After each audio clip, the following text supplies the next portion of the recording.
দাড়ি রাখলে বালা বউ পাইতা না। না আমরা বইয়ে বইয়ে সিরে না সবাই, আপনি না খেল বালা বউ পাইছেন।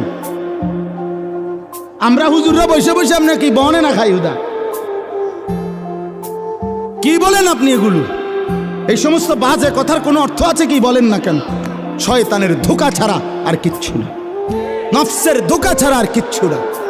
কেন ছেড়ে দিবেন আল্লাহর নবীর সুন্নাত? হাসরের ময়দানে কেমনে দাঁড়াইবেন বাপ? নবীজি সাল্লাল্লাহু আলাইহি সাল্লাম জিজ্ঞেস করবে, উম্মত 23টা বছরে আমি তোর কাছে ইসলাম বুঝাবার জন্য পিঠটা ঝাঁঝরা করে ফেলেছি তায়েফের পাথরের আঘাতে।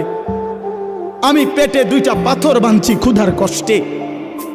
আমি দান দান শহীদ করেছি উহুদের ময়দানে।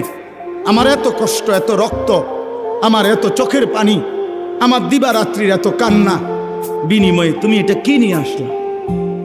তখন কি বলবেন? কি বলবেন বাবা?